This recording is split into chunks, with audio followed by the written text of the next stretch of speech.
Tatawagan ko muna si nanay mga kainags, ano, kasi naoperahan na yung kanyang kanang mata ng katarata eh, no? At ngayon, sabi ko sa kanya baka pwede kami mag-video call para naman makita ko siya, ma-update naman ako para mawala naman yung pag-aalala ko. Natatakot yung nanay ko sa operasyon dati. So tatawagan ko lang. Siyempre, bibidyohan ko rin habang nag-uusap kami mga kainis. So para makita nyo rin, para ma-update din kayo kung ano nang nangyari sa kanya. Sandali lang tatawagan ko. Meron pa akong isang cellphone dito. Ito. Tawagan ko, sandali lang ha. At saka sigurado matutuwa yun pag sinabi ko sa kanya, Nay, magpapadala ako ng pera sa'yo. Naku, sigurado baka maitsa nun sa itaas yung cellphone niya sa sobrang tuwa. Winter, Spring, Summer, or Fall. Tuloy ang buhay sa Canada. Siyempre, alam niyo naman, maraming gastusin ng nanay ko ngayon. Opera sa mata, siyempre, wala naman trabaho yun. Maasa lang yun sa pension niya. Tsaka siyempre sa mga padala natin, mga padala namin mga magkakapatid, mga kainay, sandali lang ha. Kumusta ka na? Ayos ka na? Mag-opera pa kami bukas. Kaya... Papagaling ka muna.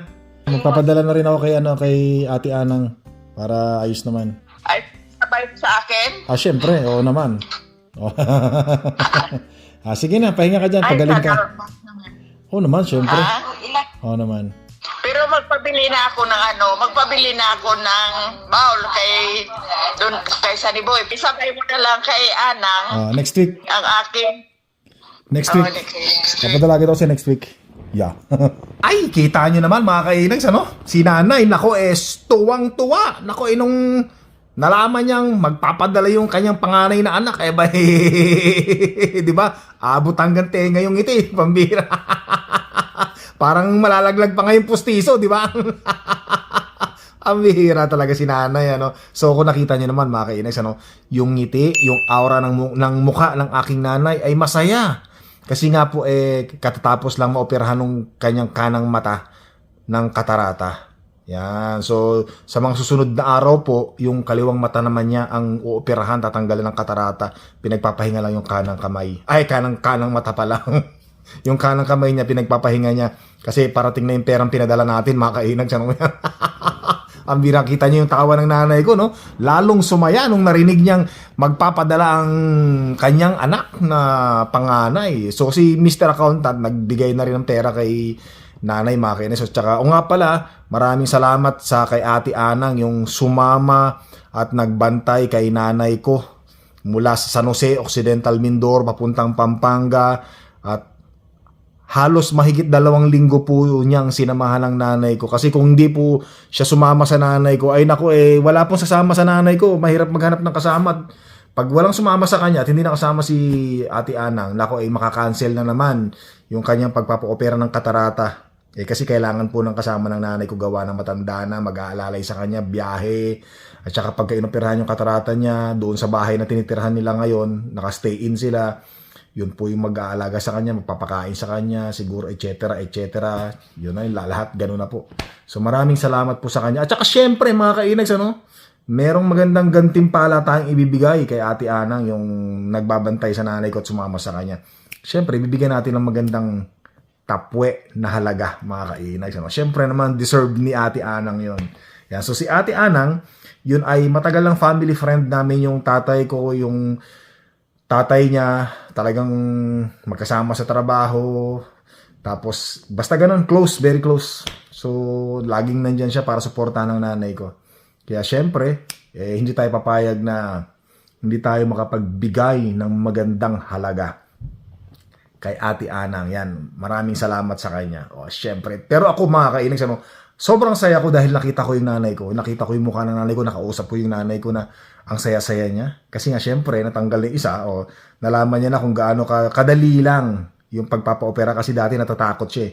Wala siyang idea kung paano ba tanggalin yun. Natatakot siya. Kaya ngayon, naranasan niya, natanggal na. Okay na, ganun lang pala kadali. Tapos na, ayos na. Bihira naman, salamat sa Panginoon. Thank you, Lord Jesus Christ. Hallelujah, praise the Lord.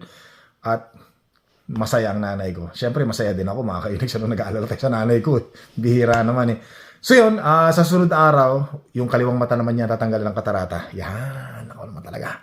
Talaga ako mapakali. Sobrang saya ko talaga at gawa ng yung nanay ko talaga parang ngumiti. Muntik lang lumuwa yung postiso, Ang bihira naman. So tulog muna ako, mga kainags, Nako, nagmamigrate na naman pala yung mga ayun, no? Mga patong malalaki, ano? Wow. Alright. Hey! Malamig ngayon, mga kainis, sa araw ng Tuesday, March 24, 2026. Malamig. Ramdam ang lamig. Tingnan niyo yung mga snow, mga kainis, so tumitigas uli, ano? Wala na.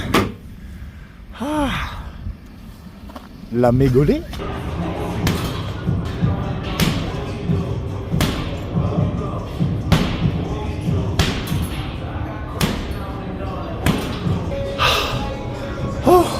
Mga ayop yung mga kasama ko rito. Binugbog ako, mga kainags. Ginawa akong punching bag, buisit. Ang gagaling ng mga nakasparing ko rito, buisit. Kaya bumawi ako doon sa punching bag, kahit wala sa punching bag makabawi. Aray ko po, sakit na katawan ko. Hayop ba to? Ano ba itong pinasok ko? Naghahanap ako ng sakit ng katawan, buisit. Ang arte, no? So tara, pinawisan ako, mga kainags. Ang sarap ng pawis, grabe. Sumakit ang katawan ko sa mga hayop na yun. Grabe. Ikaw ba naman bugbugin? Ginawang punching bag, ano bang gagawin ko? Nakalimutan ko na. Nawala na yung utak, nakalug na yata utak.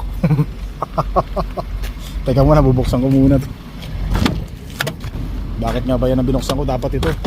Ay nako po, mahirap pag nakalug ang utak. Marami na nga hangin eh. Nadagdagan pa. Hindi. Ay nako po. Salamat sa Panginoon, nakasurvive. At salamat sa Panginoon, mga kainags, no, dahil lumabas ang daming pawis na lumabas sa katawan ko. At syempre feeling healthy, mga kainags, ano, grabe. Pagod ako. Kailangan ko nang kumain muna para magkaroon tayo ng energy. Pagod ako, parang yun yung bumugbog sa akin. Bato-bato. Ayop na. Ayun, no, kita nyo yung bumugbog sa akin. Bumugbog sa akin, no. Kita nyo naman yan. Ang bibilis. Nakakaisang suntok pa lang ako, sila nakatatlo na sa akin. Poporma pa lang ako, nakadalawang suntok na sila sa akin. Ayop na yun. Pero ano, mga kainis, ano? It builds your confidence. Tama ba? It builds your confidence. Tama ba? Basta ganun, magkatunog naman, you know? Kaya ayoko mag-English, pambihira. Nakakahilo. Tara na nga. Baka ano lang to, bunga lang to ng mga suntok na inabot ko. Bihira. Bawal kasi nga bawal kasi videohan, mga kainis, habang nagsisession kayo, bawal, pinagbabawal. Especially yung sparring. Bawal. Although may mga ano naman, headgear naman kayo, tsaka may mga protective ano ka naman eh. Pero ayun, mouthpiece ganun. Pero kailangan ko magsuot ng ng mouthpiece kasi lumang mouthpiece na yung ginagamit ko. Tagal na yun, 15 years ago na, pang basketball pa yung mouthpiece na ginagamit ko eh. Mamaya bibili tayo mouthpiece doon sa sport check, dapat yung magandang klase. Ano mo pinasok ko itong gastos. Hindi, gusto natin yan, mga kainis. So, matagal na natin pinangarap yung mga ganitong hobby kasi passion ko yan, mga kainis. Tara, alis na tayo. Pupunta muna ako sa trabaho ngayon kasi magpapadagdag ako ng RRSP. Diba? Kailangan yan para pag nag-claim tayo ng tax, malaking tulong. Dito muna tayo sa sa work kasi meron akong appointment. Tapusin muna natin 'yon. Ang sarap sa pakiramdam, mga kainags, ano. Alam niyo yung masakit yung katawan niyo, pero alam niyo maganda yung benefits. Masarap yung pakiramdam. Masarap yung ganun eh, yung nananakit-nakit ng konti yung katawan mo kasi may ginawa kang exercise. Kumbaga na-stretch, na-overstretch. Kumbaga parang namumuo yung mga muscles. Tumitigas yung mga joints. Yan. Pero sakit ng katawan ko. Sandali lang dito. Ayusin ko lang yung RRSP. Tapos pupunta rin ako sa bangko. Uli ako ng Canadian RRSP, mga kainags, ano, para sa susunod na taon maiki-claim natin sa income tax natin. Yan. So marami na akong natututunan nung ako yung nagko-compute ng mga income tax ko. Tsaka meron nga rin palang mga nag-comment, mga kainags, ano, mas maganda rin daw ay mag-donate din daw ako ng pera sa simbahan.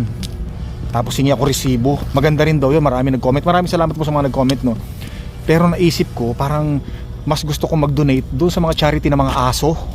Para sa mga aso. So tiningnan ko rin kasi sa Google yun. Pwede rin daw i-claim sa tax yung pagdo-donate. Basta hingi lang tayo resibo. Saan pa yung wallet ko? Ito pala, kala ko nakalimutan ko. Kala ko nagdodrive ako na walang lisensya. Nailagay ko sa ibang bulsa. Ayun mga kainags, ano? Nakausap na natin yung HR at nakapagpadagdag na ako ng RRSP. Nako, medyo malaki mga kainags, ano? At malaki rin ang ikakalta sa akin kada sweldo. Yan. Pero okay lang yun kasi sabi ko nga sa inyo, malaki ang naitutulong sa pag-claim natin ng tax nun. Kasi doon po sa mga hindi nakakaalam, yung RRSP po dito sa Canada, yun ay magagamit mo pag nag-retire ka na, diba? Tapos maganda pa nun, pangalawang benepisyo nun, pag nag-claim tayo ng tax natin, ilalagay natin yun, bumababa yung babayaran natin. Pero kasi ako, YouTuber ako, magbabayad talaga ako sa tax. So nasabi ko na yan sa nakarang previous vlogs natin, diba mga kainags, ano? Tapos ngayon, yung bala ko na pupunta ng bangko para mag-open ng RRSP, medyo pag-iisipan ko muna mga kainags, ano? baka walang matira sa sweldo ko. Hindi ako makapagbayad ng mga bills ko, mabaon ako sa utang, pambira. So kasi maganda naman dito sa kumpanya namin, sa RRSP, kasi tinatapatan nila yung RRSP pag nag-retire ka na. Halimbawa lang, ano, pag meron ka nakuhang 100 Canadian dollar sa pag-retire mo sa RRSP, tatapatan nila yon ng another 100 Canadian dollar. Yun yung ano. Tapos meron, hindi ko alam kung meron pa silang sinasabing 4% ngayon. Hindi ko alam kung nagbago na, ano, pero tatapatan nila hindi lang 100 Canadian dollars ang makukuha mo pag nag-retire ka. Mayroon pa silang idadagdag. Diba? So magandang benefits niya. Tapos yun na nga, yung tax-free savings account, tinanong ko sa Google kung pwedeng i-claim sa tax. Hindi daw eh. Hindi raw siya pwedeng i-claim sa tax, yung tax-free savings account. So anyway, magtatanong-tanong pa ako. Pero ngayon, pupunta rin ako sa dog food kasi gusto kong dog food sa mga sa mga PetSmart kasi gusto kong mag-donate ng, let's say, mga $10 Canadian dollars para sa mga aso. Nakatulong na tayo sa mga aso at may apply din natin yun sa pagki-claim natin ng tax. O, diba? Double purpose. Nakatulong ka na sa mga aso, magagamit mo pa sa claim tax mo. Kaysa bibili ako ng alak, iinom ako, lasing ako, ang daming mga disadvantage, di ba? Wala pang kakwenta-kwenta. Magwawala pa ako pag nalasing ako. Di ba, hindi katulad pag nag-donate ka sa mga aso o sa mga nangangailangan, yung charity talaga, di ba, nakatulong ka na, magagamit mo pa sa pag-claim ng tax mo. Mas maliit pa yung babayaran mo, liliit yung babayaran, or may makukuha ka mo mas malaki, di ba mga kainags, ano? Parang hindi na ako makakilo sa maayos, nabugbog na kasi yung katawan ko. Hindi na makaangat, aray ko po, Panginoon. Ito yung hinahanap ko, aray, sakit ng katawan, aray ko po. Ay, salamat Panginoon. So pero parang gusto ko muna pumunta ng kayong bangko, gusto ko mag-invest no mga kainags, RRSP, invest. Pag-isipan ko muna, I will figure it out. Baka mamaya hindi natin kayanin, mahirap na. Ay, alamin ko muna kung kailan pwedeng kaltasan. Basta magtatanong ako sa bangko. Protein tayo ngayon, no? Nako po, Panginoon.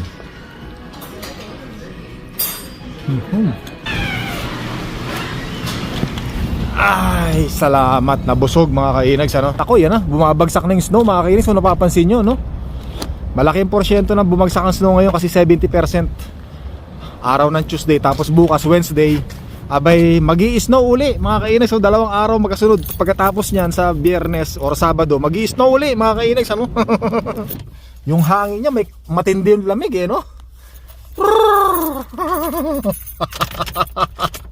Ay, baka may tinga ako, wala naman. Baka may kulay green eh. Meron tayong floss dito yan, no? Floss. Oh, 'di ba? Meron pa tayong rito, pang lip para avoid lip burn. Ito muna, magtinga muna tayo pero hindi ko napapakita sa inyo. Nako, nandito na naman pala tong mga ibon na to. Dumating na naman sila mula sa pag-migrate. Ayun, kasi spring na mga kainags, ano? Kaya muli nagbabalik ang mga ibon na yan, seagull. Kasi hindi ako nakakita ng seagull dito pagka winter, no, mga kainags, ano? Yan, pwede kayo mag-comment, no, mga kainags, kung meron kayo nakikita ang ganyang ibon pag winter, pag malamig ang panahon dito. Alam ko nagma-migrate yan, no? May pagkain pa lang nakita, kaya pala titirahin niya yan, no? Iniikot-ikutan, no? Nanggaling na nga pala tayo sa bangko kanina mga kainags, no? At nakapagpa-appointment ako para sa pag-open ng RRSP. Kasi tatanungin ko lang kung pwede ako magpakaltas ng isang beses lang sa loob ng isang buwan. Kahit mga ano lang, basta meron lang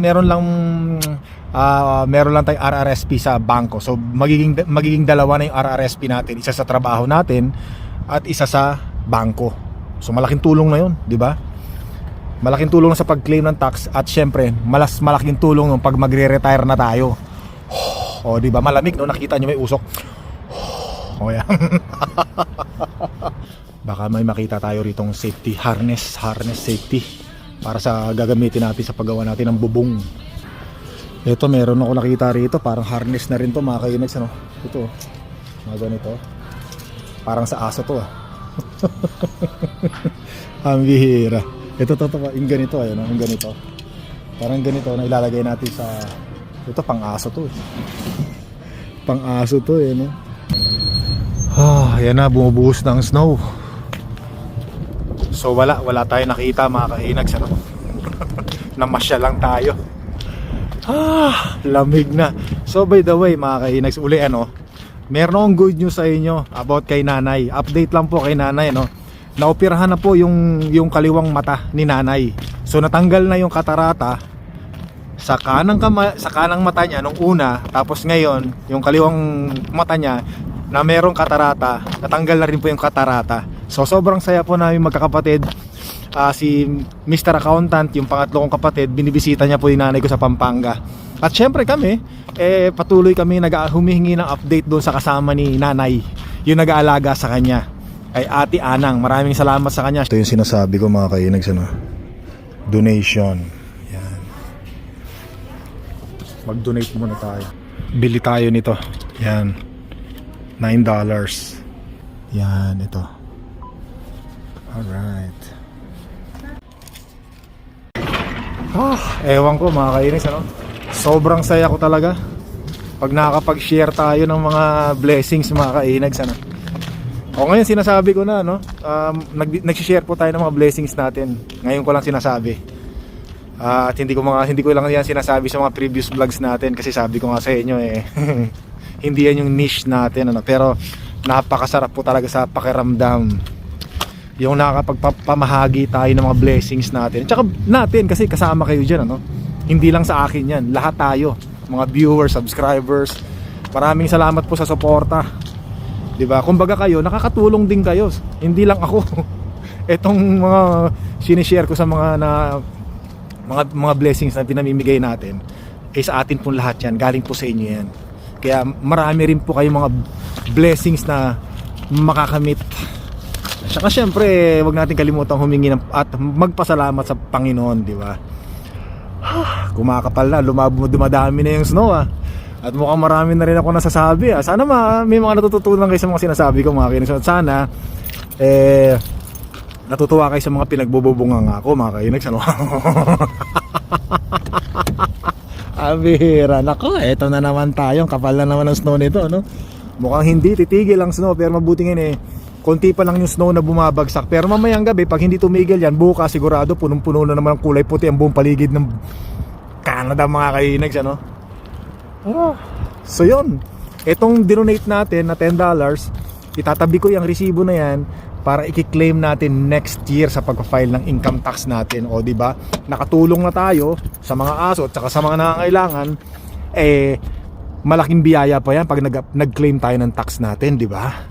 So ganun pala yun, hindi ko alam yun. Bihira. Kaya ngayon pag nagbabayad ako kasi sa mga, bumibili tayo ng bala ng baril, di ba mga kainags, ano? Or na mag-grocery tayo, may mga ano yan, would you like to donate some penny to ganito? So pwede, magdo-donate na ako ngayon, di ba? Ito yung mga mouthpiece, mga kainags, ano? Pwede kaya sa pang-boxing to, pang-hockey lang yata to. Nasa hockey station kasi tayo, no? Siguro sa kana, tingin na lang tayo ng ano. Tingin na lang tayo sa online. Tsaka tingnan ko muna, ayoko muna yung magmamadaling bumili agad-agad. Oh my God, ito na mga kainags, ano? Ito na yung sinasabi natin kanina. Hindi pa kulay puti, ngayon puti na. So yun nga, mga kainis, balik ulit tayo doon sa usapan, wala, natutuwa lang ako kasi marami na akong natututunan eh. Kaya grabe, ganun pala yun. Kaya minsan pagka mayroong nagtanong sa akin, gusto mo ba mag-donate? Halimbawa magbabayad tayo, gusto mo ba mag-donate? Parang gusto ko lang mag-donate kahit mga $2, mga ganun. Di ba malaking tulong na rin yun Tapos ipa-file natin. So maglalagay ako ng isa-separate ko yung mga contribution and donation ko sa isang sobre para pagka nag-apply na tayo ng application sa tax, alam na natin kung ano yung mga i-claim natin, di ba? Ito yung travel, ito yung sa donation, di ba? Ito yung sa mga pagkain, ito yung sa mga panggasolina, yung mga ganon, di ba? Kasi mga na-experience ko nung nagko-compute ako ng tax, ganon, dapat nakasegregate na para mas madaling maayos. Grabe. Ngayon lang ako naging aware sa pagpa-file ng tax. Dati wala akong pakialam. Basta bibigay ko lang yung T4 ko. May mga hinihingi sa akin na kung ano-ano makakatulong daw yun para mas malaki makukuha ko. Hindi ko na pinapansin, hindi, basta wala na ako noon, hindi ko na alam yan, mga ganun-ganun. Pero kasi may nakukuha pa ako noon. Tsaka hindi pa tayo YouTuber noon nung nagbayad na tayo ng penalty. Hindi naman penalty, magbabayad talaga tayo kasi business yun kailangan mo magbayad talaga sa federal tax. Ayun, doon na nagsimula. Kailangan ko nang matuto, sabi ko kailangan nang maging aware ako dahil yung bawat sentimo ay importante talaga, mga kainags, diba? Nakakatuwa lang kasi natututo na ako. Hindi katulad dati na feeling mayaman, wala namang ibubuga. Parang gusto kong mag Tim Hortons Parang kulang yata sa lamig, sa init ang katawan ko Puro lamig, puro hangin ang ulo. Inulit lang Mira, aray ko, Panginoon.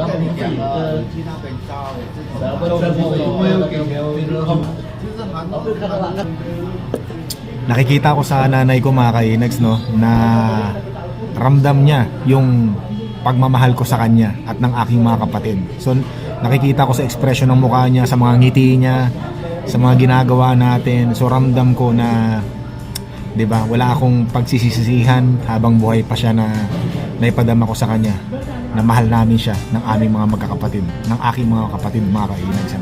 Sobrang saya ko, kumbaga fulfilled. Yan. So nanay, lagi mo tatandaan, mahal na mahal ka namin, pagaling ka. Yan, nakadrama yung hinayupak So hanggang dito na lang yung vlog ko. Don't forget to subscribe, click the like button, leave your message po at maraming salamat. Hanggang sa muli.